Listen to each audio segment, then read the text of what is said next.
and welcome to the Dublin Arsenal podcast. I'm your host, Jonathan. On this week's show, my guest will be reviewing our cracking 4-2 home success over Steve Cooper's Leicester City side. And remember to check out the River Bar, the official bar of the Dublin Arsenal Supporters Club. So sit back and enjoy the show.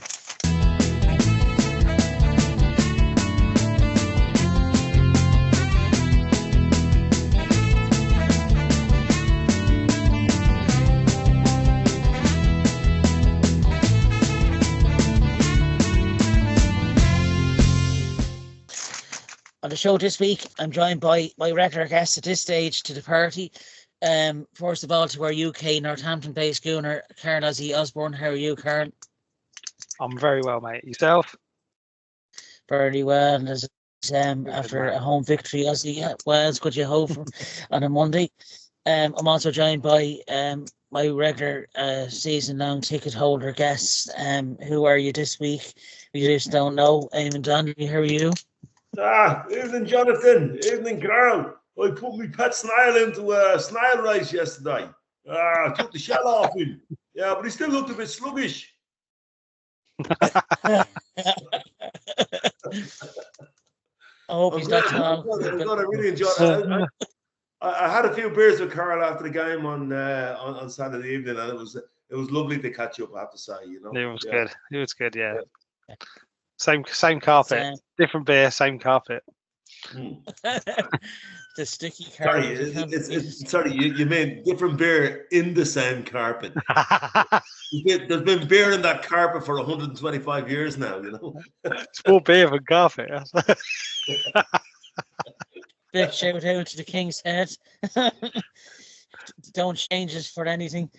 No amount of shaking back. No amount of shaking back would sort that carpet out, you know. Yeah.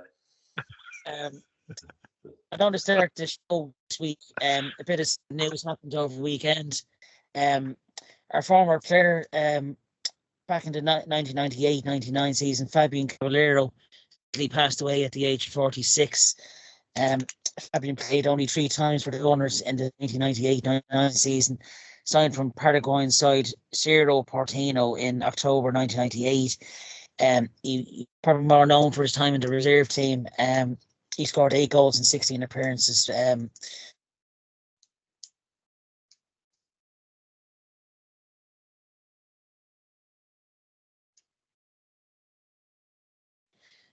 One player of the year there back then. Scored a few goals for them as well. Your thoughts, Ozzy? Yeah, it's just no age, is it? For you know, what does he say? 46? Do you say? Is that what you say he was? Yeah, 46. Yeah. Yeah, I don't have too many memories of him playing. But no, it's just no age, is it? You know, ex-Gooner, and sad to hear the news.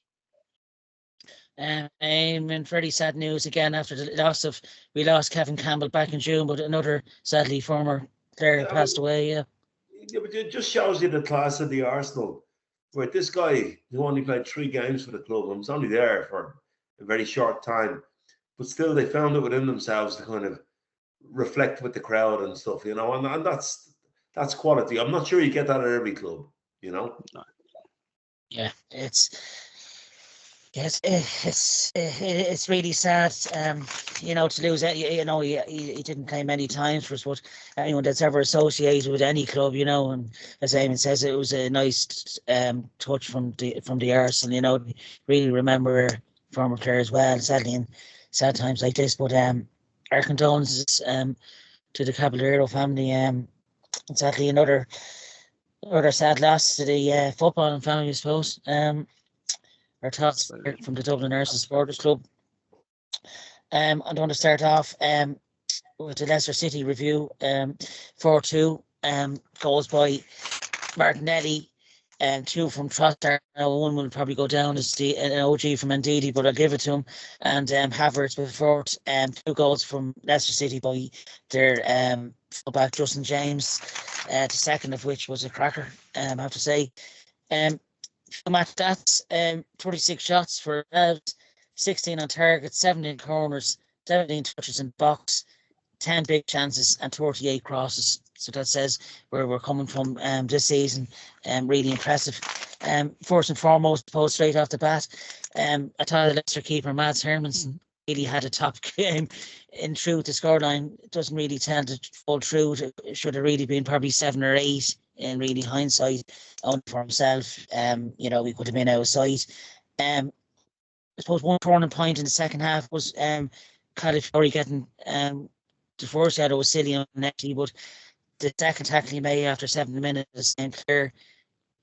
Very lucky not to get a red card. But after the bad luck last week with Trossard, I think that balanced itself out, you know. But I thought he did a super game, Califiori and all.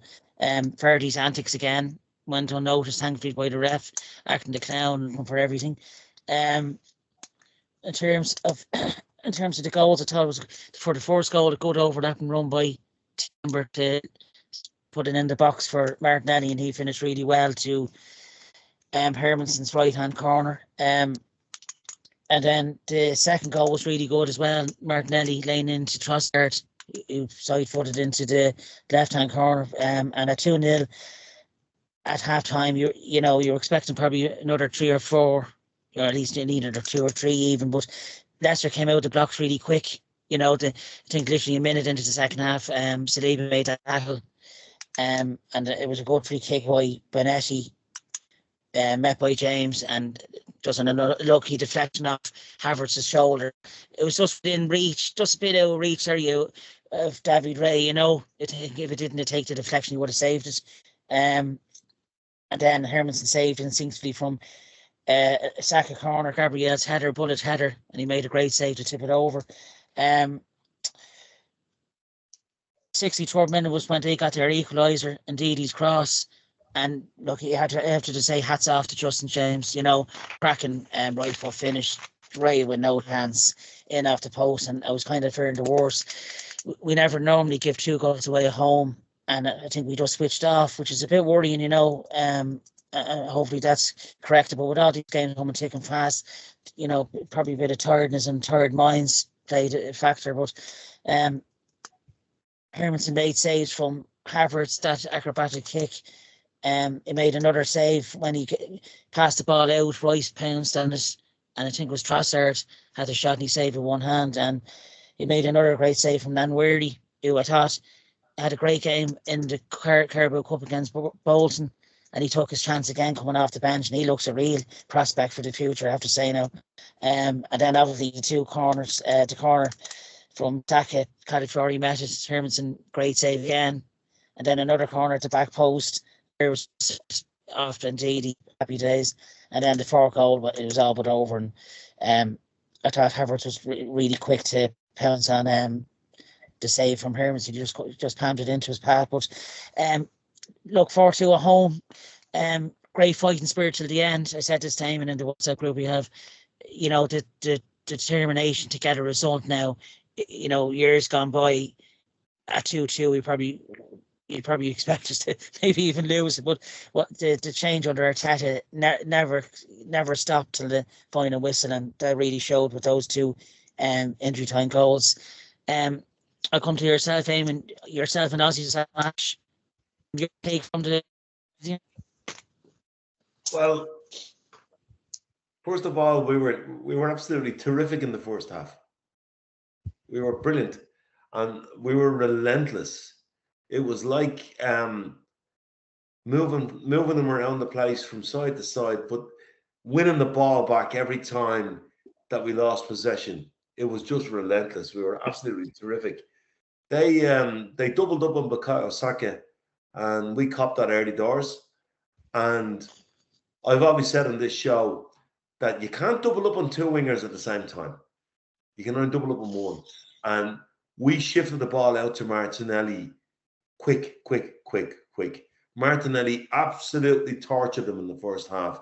And it wasn't kind of eye-catching stuff.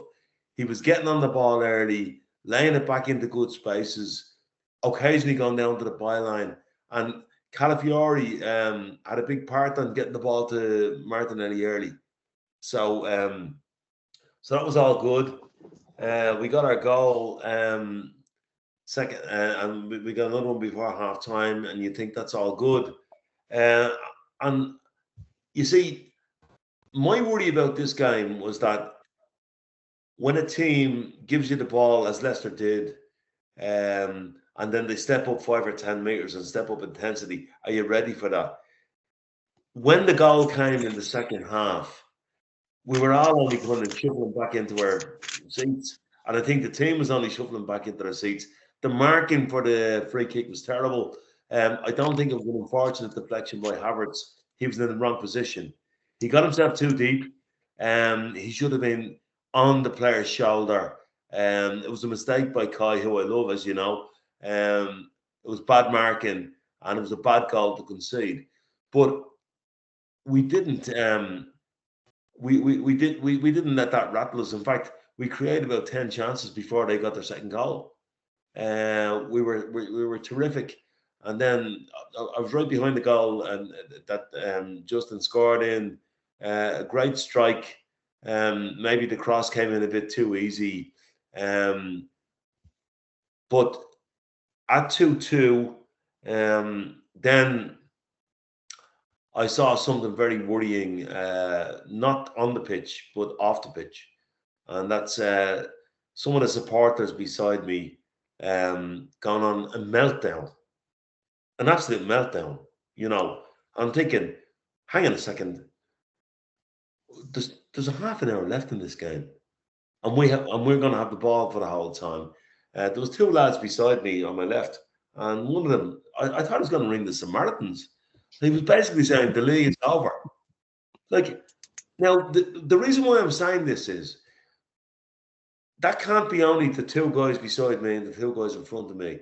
If that's the way our crowd is going to be, it's going to inhibit the team, right? I would say to supporters, would you relax? I said to the guy beside me, I said, we are going to score again. If you give Arsenal 17 corners, on the law of averages, we're going to score one of them, right? And okay, it took a bit longer than we'd all hoped, but it wasn't for the want of trying. The keeper was unbelievable. The save from Calafiori's header, the save from Saka's kind of half bicycle kick were unbelievable. And sometimes what happens is when you force to play and force to play, but when I say force to play, the one thing I loved about it was the crowd were all going, shoot, shoot, shoot. No, keep playing your football. We kept moving them wide. We kept getting corners. We know we're good at corners, right? And eventually, sometimes what happens is all the lovely football doesn't pay off, and then you get a waxy goal. We've conceded many of them over the last 20 years. Trossard puts the ball back in the danger area. We get a waxy goal. It was now more than we deserved. And then we get the fourth. Actually, on the fourth, Jesus could have played one or two players in. He didn't, probably because he was just on the pitch, and we get the goal. And it was a totally deserved win. And it doesn't matter if it was the 93rd minute, the 33rd minute, the 53rd minute. You find a way to win the game. But what I was most impressed about was when the crowd were panicking, the Arsenal team didn't panic. They kept playing their football with clarity. And it was a well-deserved win and a great day out. Yeah, it was a cracking. The last game, actually, the last Leicester game I was at was about 2 years ago when it was 4-2 as well. And that was a cracking game. And Saturday's was even, their keeper, Hermanson, deserves a lot of credit, We had we had 36 shots, and I say he made about 30 saves. 30 of them were saved. But Ozzy, you were at the game as well, and you have a quality seat as well in the Emirates. How lucky was Riccardo Calafiori not to get a second yellow, and was that a second yellow in your opinion? I'll be honest, I thought he was off when it happened. The way the referee went over, I thought, he looked like he thought himself, didn't he? He looked like he was off. But you've got to look at this, and I think it does swings and roundabouts. I think that was one we probably got away with. So yeah, look, it like I say, it balances some of it out, doesn't it? I guess. But But Calafiori is that type of player. I don't want him to stop playing the way he is. He's probably got a bit to learn in the Premier League. I think. In the way he defends, he's a big lad, isn't he? And yeah. But I think a lot of people around me, because it was right in front of us. A lot of us thought it was off. It was quite a nasty where it looked quite. It looked like a yellow card challenge. You've seen him given for less. So yeah. But look, it is what it is. He didn't get sent off. So I thought it had actually been subbed after that though. I did think it was they might have made a change, but they obviously didn't, and he kept his composure. So fair play to him. Always, you have a cracking view. There's nothing like being at a game because you see a lot more than on TV. What was your take of the whole match, Ozzy? So were you impressed?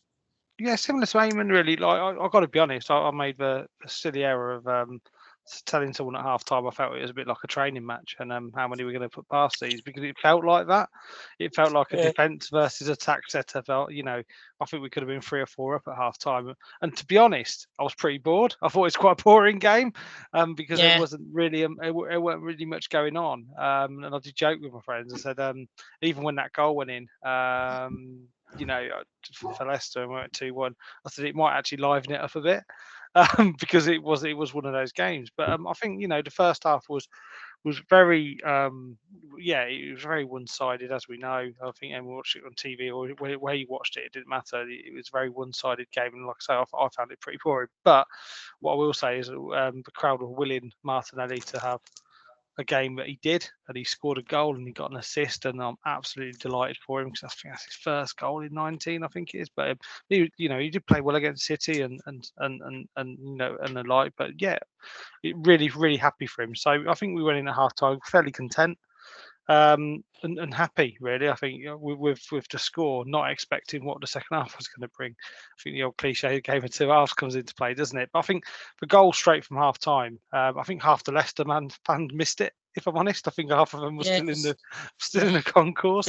I think it was quite odd because I think a lot of our supporters were trying to get back. The Leicester end was very, very empty, or it looked quite empty from where I was when they scored. But it gave them a bit of hope, and I think it showed them a bit of relief. I think the second goal from Jay Justin, I had a great view of it. I was directly behind it, so I could see the bend on it, and that was a hell of a goal. I think 9 times out of 10 he don't score that.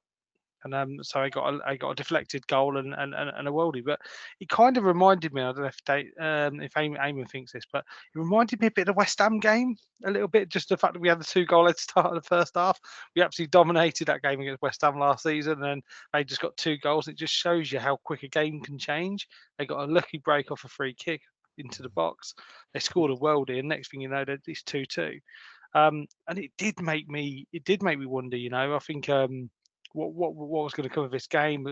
Closer, I think the week before the Man City game, I think those 45 minutes probably the longest of my life, and I think these 45 minutes in this second half, certainly after they went 2-2, went the quickest time. I don't think I've ever seen the clock go so quick in my life, and it just felt like time was drifting away. And I kind of thought, you remember Fulham and the West Ham game last season. I thought, is this going to be one of those days? But like Eamonn rightfully said, they just stuck to their game. I think. I agree with Eamonn in terms of some of the fans went toxic. There was a lot of negativity around, and I think you could feel that in the stadium. I think the changing bit for me from when it went from toxic to hopeful was when Ethan Nwaneri came on, because I think he came on, and I'm not just saying his lad just he changed, but he just offered that bit of hope. And I think we were willing the ball to go to him. I think his first touch, he shimmied, he dropped his shoulder, went round the player, nearly bent it in the bottom corner. And I felt that introducing him just give us that bit of hope. I think he's a young lad. We all want to see him do well. The fact he came on and was dancing around players, I think it just gives us a bit of hope. But nonetheless, but like Eamonn said, we had the corners, we played our game, and ultimately got the break. I think that Trossard, was indeed the own goal. It had to be Trossard that puts that in. He'd done it just before that and didn't get so lucky, and the ball just went out of play for another corner. I don't know if you remember, but it was almost like for like. There were 2 corners which were almost like for like. And then the last, sort of the last goal was Havertz. I think the game was done then. But just a few takeaway things. I thought Nwaneri, I thought played absolutely brilliant when he came on.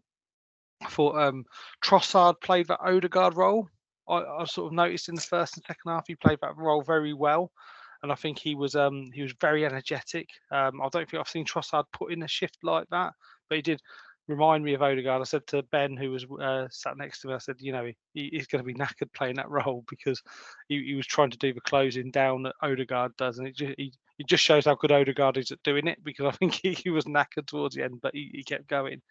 But there were some really good duels to watch as well. I absolutely loved watching Saliba versus Vardy. As much as I know the fans don't like Jamie Vardy, but I thought Saliba versus him was brilliant to watch. Was it Ozzy being there, Vardy looking for either a player to be booked, and thankfully the referee acted out straight away. He gave. I'm going to say something quite controversial. I'm going to say something For quite a good professional, he's very childish, isn't he? He's a player you love to put in the mouth. Absolutely have full respect for Jamie Vardy. I think he's a master of dark arts. Respect for a man like that? I'm sorry, but he's look, you know what? If he was playing for us, we'd love him. He should have joined Arsenal in 2016. You know what? He stayed at Leicester. Fair play to him, right? He could have done that. But he didn't. I've got a lot of respect for Vardy. I was talking to a Leicester fan on the way out, and I was just saying how much I'd have loved him to have come to us, because I think he'd have scored a bag full of goals. But you know what? He's 37. He's 37, and he's playing against Saliba. Saliba made him look ridiculous. I've got to be honest. Saliba was absolutely brilliant against him. But you know what? He still won that free kick that got him that bit of hope. And he just put his body in the right position, played for the foul. Jamie Vardy is a clever player and should have should have been playing in the top flight a lot longer. I know he came quite late, didn't he, to the party? But I did say to my mate Ben, I always look at Jamie Vardy, and I said to him, I always joke with him, I say, but you just know playing against him, he smells of Red Bull and fags, don't you? You know what I mean? You can just looking at him. He's like Harold Steptoe. You just know he smells of cigarettes and bloody Red Bull. Just looking at him, you can just tell it's like your Sunday league player. But you know what? I have got full respect. But the other duels I like to see as well. I thought Martinelli versus Justin was very good. I thought Martinelli had his number, even though he scored 2 goals. He had his number that day. And the other duel I was going to talk about was really every Arsenal player versus Hermansen in goal, because I think every Arsenal player pretty much had a shot in that game. And that was one hell of a display from that goalkeeper. And it was Schmeichel part 2, I think, the way he was playing. But fair play to him. He was very good.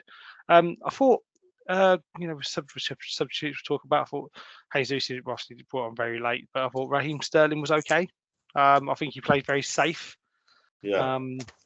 He was very safe. He wasn't. I don't think he's ready, but what he did do was keep the ball and get in the right positions and add that pressure. He didn't give the ball away, Carl. No, and that's it. He was very safe, wasn't he? Very safe. So that was really good. He could have tried to come in and been Raheem big balls and start them stupid things. He played safe because that's the way he needed to play in the game state. Yeah. And there's actually quite a few. All these corners, he was an outlet for us. When a lot of those corners, a lot of that pressure towards that in that last 10 minutes was due to him being an outlet. And he weren't beating the man, and I think everyone was willing him to do those Martinelli type runs. But I don't think he's that player anymore. He's I don't think he might have lost that half yard of pace. I don't know. We don't know. We haven't seen him open up yet. But he was very experienced cameo. I thought very experienced cameo, and let's see what that turns into. But overall, look, we won 4-2. We move on. We just got to show a bit more hopeful. This team have done this before, scoring late. Look at Luton last season. Look at other games where we thought it was going to be an easy ride. There's no easy rides in the Premiership. And I think we've got 3 points. We move on to the next one. Let's bring on PSG and Southampton, and let's see how we get on. But what I will say is we've only got 2 games now without Odegaard. Well, they're saying he should be back after the international break, shouldn't they? So let's hope that's right as well, and Marino to come back as well. So we're looking strong. Is that correct that Odegaard is coming back that soon? I believe so, after the international break. Okay. Yeah, because there's a 2-week break after Southampton. Yeah, I heard that he was out for Christmas. No, I've heard that it could be more serious than that, has he? Like, you reckon? It's his ankle. Okay. Yeah, he's in the boot still. Like Anthony Mickleman can take up. Either way, you know. Is he in a boot or in the boot of a car? He's in both. All right, okay. We have to get somebody to open the boot. I think Leandro Trossard is good for that. I'd say if Leandro Trossard opened the boot of a car, he'd have a couple of shotguns. He'd have a couple of shotguns in there. And a couple of cable ties and his kidnapping. Yeah, exactly. Exactly. Yeah. Kidnap me any day once we win the league. Do you think, Ozzy? I know Eamonn referenced. Think with Martinelli getting off the mark now, you think this will be a run of games where his confidence will be sky high now, and you'll see him scoring a lot more goals now. He was against Sports. He had a few hands against Sports that he did miss. Or he got the end on benchmark for him. But Martinelli, I don't know, with his confidence, I think we probably look into it a bit much, because, like, I think for him, he's playing a good game. He had a good game against City. He looked like he does the thing is with Martinelli, he does the hard bit right every time. And it's just sometimes, you just don't get a break. And I think his final touch maybe is overthinking it. It's no different to where Havertz was at the start of last season, right? But Carl, imagine trying to mark him. Oh, it must be a nightmare. Must be an absolute nightmare. It must be a nightmare. And even at City, even when he's not scoring goals, like when we make these substitutions, he's absolutely knackered their fullbacks out. And he just winds them down. Like if he can sort that final touch out, then we're back in business with him. But I still think he's a great player, and I still rather have him in our team and not. Current climate, and that allows Trossard to do this role, which he's doing so well in absence of Odegaard. So yeah, I just hope this goal may lift his confidence. But if he carries on playing the way he is, I ain't gonna have an issue with that either. Yeah. How impressive, Eamonn, were you with Arsenal going to the very death, 99 plus minutes, wanting even more after getting the tours? Really impressive, isn't it? Well, I'm normally one of these guys who thinks that every silver lining has a cloud, and it's all going to go wrong. But I mentioned this on the preview. No, it was last week that there was two guys beside me in the crowd, right? And they were nearly ringing the Samaritans, right? And I actually said to them on 85 minutes, I said, Arsenal going to score, right? And I just felt it, that we were going to score. And the reason why I thought that was because they weren't doing panicky things. They kept playing. And you just know there's going to be another chance. Okay, it came from a waxy variety, right? But we got there. Now, there's a few things I want to there's one thing I want to pick up Carl on. Carl's a great football analyst, very shrewd. He sees the game really well. And it probably it says everything. Carl was saying that he was quite bored, the fact that it was so easy, Well, we've got to get out of that habit. We've got to be like, and I hate saying this, Anfield. We've got to be like Anfield. When we're 2-0 up and cruising, we've got to get on top of the team, get more, right? Because this thing about, I want to see a game. I don't want to see a game of it. When Leicester come to town, I want us to beat them 5-6. I want to get the goal difference up. I want to frighten other teams. I want us to be the beast that we are, and with the home fans as a cauldron, right? And when you say it was a bit toxic, that's wrong. That's just wrong.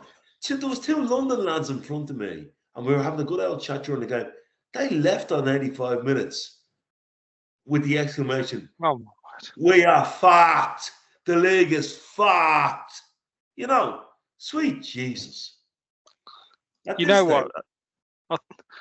I take comfort in the fact that they're walking halfway down Blackstock Road and they hear a cheer, though.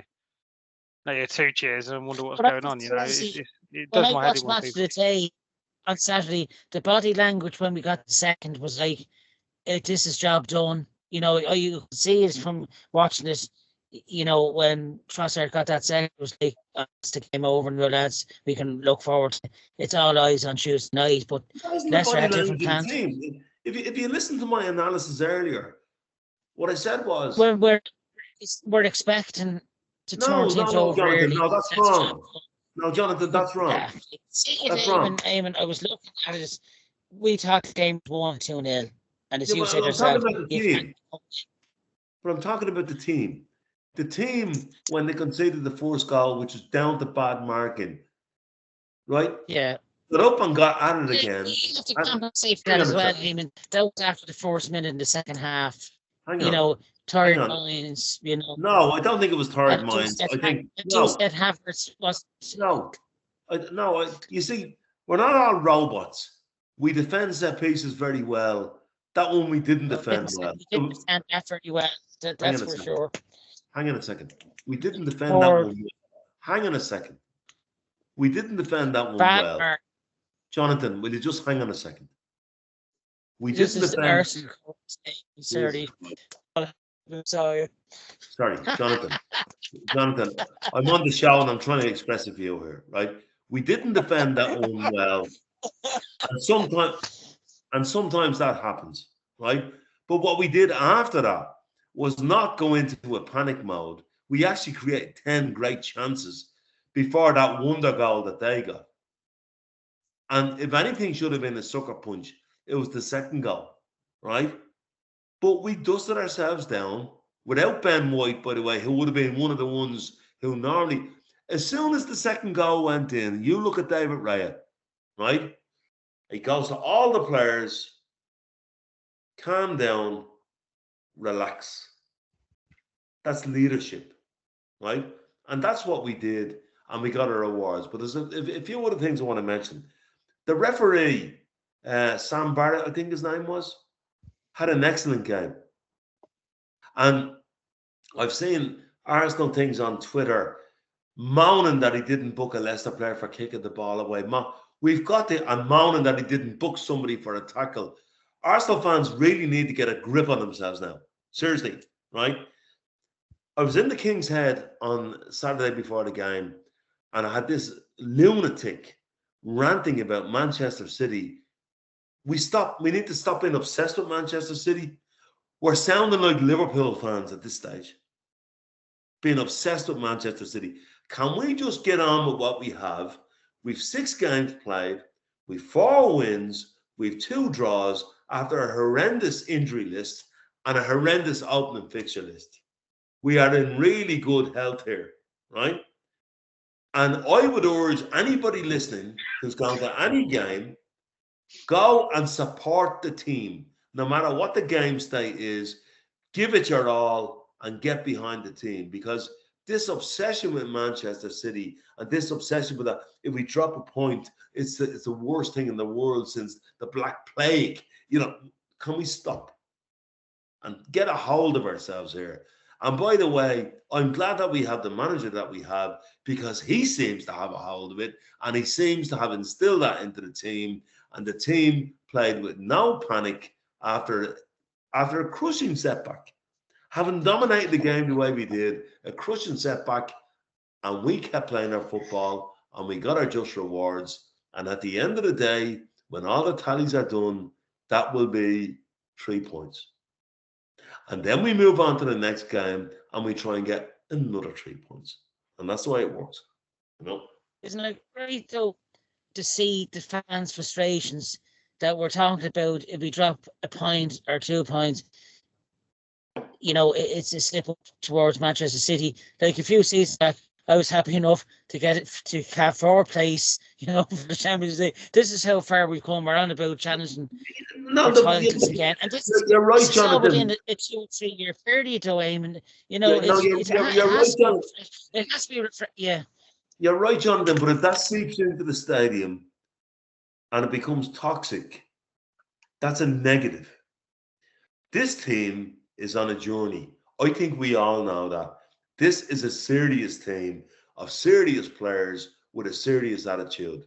And what we need to do as fans is turn the Emirates Stadium into a cauldron of noise that the opposition just can't live with. But what we don't do that. What we do is we go, typical Arsenal. Oh, we fucked it up again, and it's shocking. It's Arsenal fans, by the way, for loyalty and for the feeling of family, we're the best in the world. But for getting behind the team in the stadium, we are very, very poor relations. Yeah. What do you make of that, Ozzy? Do you think the expectations from fans are they just too over optimistic, or do you think the result should always be in our favour? I'm going to be quite controversial. I'm going to be quite controversial with this statement, but I think social media has a lot to play with this. I think social media, the dregs of society go on social media. They're people that don't really want to say, they're either doing it for likes, clicks, clickbait, and all that crap.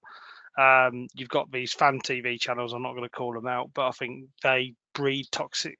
The more meltdowns they have on the camera, the more likes and clicks and subscribes they get.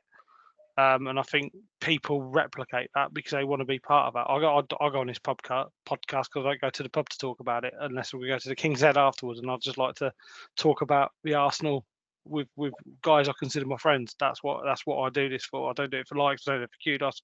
We certainly don't get paid for it unless you're holding all the money, Johnny. But you know what I mean?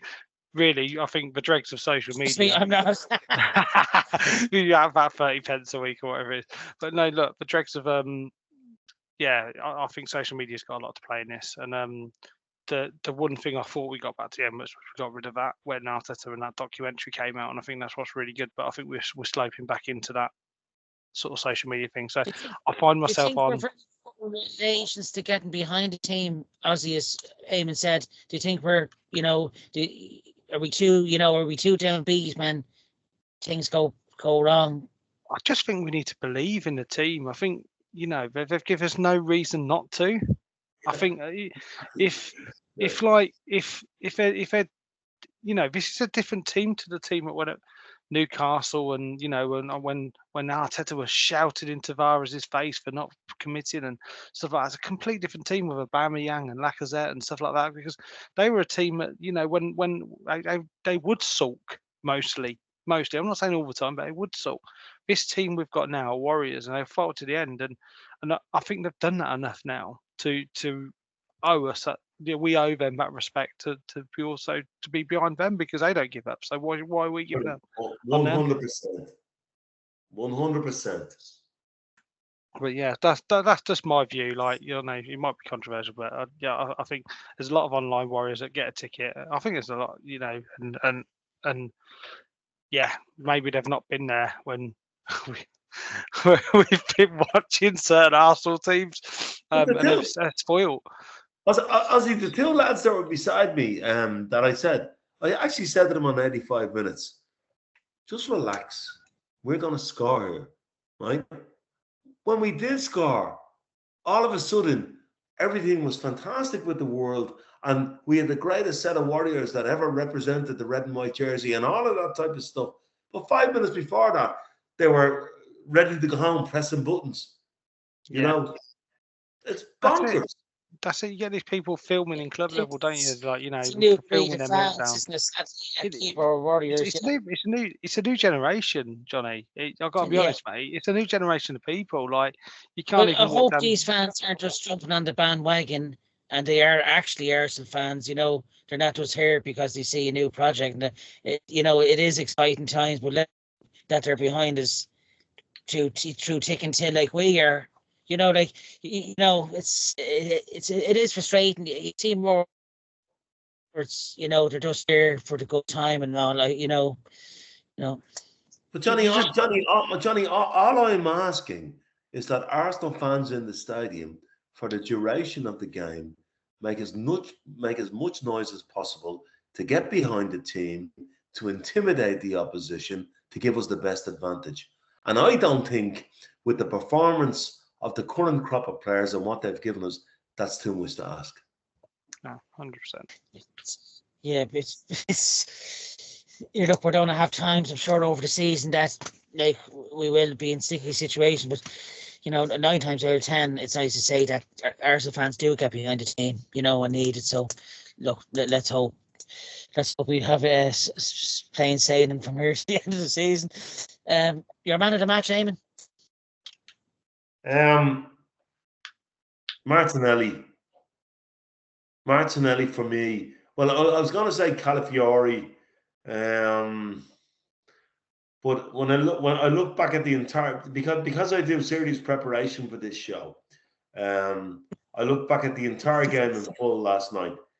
Despite the fact that Carl found it like a boring game. I'm only joking. I just thought I'd get that in, Boring after, mate. Boring exactly. I watched the entire game back. I'm sick of being one of these keyboard warriors. I actually hadn't realised on first viewing how much he had tortured them in the first half. Without doing that eye catching, he did everything right. Okay, I know he shot one over the bar, but they just couldn't live with him. And he deserves a break, that lad. He's a great lad with a great attitude. And Martinelli for me. And do you know what? For the finish of his goal, if you look at it up close, he's actually decided he's not going to meet this cleanly. He's ankled it and put a spin on the ball to get it away from the goalkeeper. If you look at the way the ball's won, he didn't scuff it. He actually did that on purpose. It was a great piece of thinking. If he'd have met that cleanly, the goalkeeper saved that, right? But what he didn't do, he went across it with anybody who's ever played football and addressing the ball. He went because the angle the ball was coming at, it's coming slightly behind him. He's gone across it with his ankle to give a side spin on the ball, which takes away from the goalkeeper. It was a brilliant finish that didn't get enough credit for. And for me, he was man of the match. Was he your man of the match from Saturday? Martinelli was up there in contention. I've got to have a special mention for Timber. I thought Timber played really well as well. I think Calafiori and Timber, both wing backs, were. I didn't realise how good they are, ballers wise. But my man of the match will go to Leo Trossard, just for the pure menace he was throughout the game. The way his work rate. I thought he played that Odegaard role very well, and he's the one that caught my eye on the day. But the fact is, we nearly had a meltdown, and we nearly threw 2 points away, according to some. When I think you could also look at William Saliba as well. Also, was a solid contender for man of the match. There was quite a lot of 8 out of 10s across that park on that pitch, and and I think the fact that we're struggling to choose a man of the match is a sign of how good we actually played on Saturday. I just got the luck of a draw. Yeah, probably have to agree with Eamon on this one. Gabriel Martinelli, it's great to see him on the score sheet. It's taken a while for him to get on the score sheet in the Premier League, but I think this will kickstart him, and I'm sure we'll see many more goals from him as the season progresses. Also, a shout out to the Irish women's team, 1-0. They beat Leicester themselves, free to Maynham, 4 points now from their opening 2 games. Good start, Ozzy, for the Arsenal women's team. Yeah, there's a lot of disruption in that team, haven't they? There's been a lot of concern about how they're playing, but I think they're doing all right. So so far so good. And it's into the Champions League as well. 3-0 win over Hacken during the week as well. So happy days. It's going to be a really tight league this year, Yeah, good start away, isn't it? 4 points from a tough start, team. Yeah. Good start. And Bet Mead has found their mojo again, like big time, So good. And the standard's really high, I have to say. I really enjoy watching the Arsenal women's team. The last season or two, the standard has just shot up so high, and it's great to see them playing at the Emirates as well. So a really good move from the club. And as well, briefly, lads, just before we wrap up this week's show, tomorrow night is a big one, match day 2 of the Champions League against Paris Saint-Germain. Ozzy, tough fixture. Paris Saint-Germain, of course, minus Kylian Mbappe this season, but they pose a threat, don't they? Like probably more of a team effort, maybe. It's going to be. It's not a gimme, is it? But I think we can rise to this occasion. I think we'll enjoy the experience. I love Champions League evenings. I really do. I can't wait to go down there tomorrow. It's starting to get cold, I just love Champions League nights. I can't wait. Emirates under the lights, brilliant. I think we'll win. I think yeah, the players will be out for it, and then we've got Southampton, and we've got a bit of a break, haven't we? So I think the players will look at it and just nice. It'd be interesting to see the starting lineup. I don't think it will change too much from weekend, if I'm honest. I think, Yeah. but yeah, I think he'll stay win. pretty similar. Yeah. But yeah, looking forward to it. But Sorry, John, I think you're breaking up there, mate. good as well, Eamon. No, but PSG. I note that they have to play Atletico, Bayern Munich, and Man City. They will come to town looking to get something. They won't come up the way they went to Newcastle last year, knowing that it didn't matter whether they won or lost; they were still getting through the group. Big game. There's talk about Dembele not being in the squad because of some row. We need to not focus on that. I think we're good enough to win the game. Yeah, going for it home myself. Really enjoyable show as always. That for the Leicester City review. My thanks to, as always, Carl Ozzy Osborne from the UK. Thanks, Ozzy, and also to our very own Eamonn Downey for really this is from you both. Will I sing us out? You will not. As I always, will. The new Calafiore chant. Will I give it a go? It's great. Calio fantastico, Calio magnifico, ole ole, Calafiore. There we go. It's good chant, right? Good chant. Yeah. That was going in block 5. Oh, just special mention. I'll go see Lewis Dunford on Friday in Northampton. So I'll let you know how that is, because I think he's in Dublin the following Thursday, isn't he? So I'll let you know. Hampton forever. Exactly. Whatever the weather. As always, what is great for us. Have a big weekend, and we'll see you next week.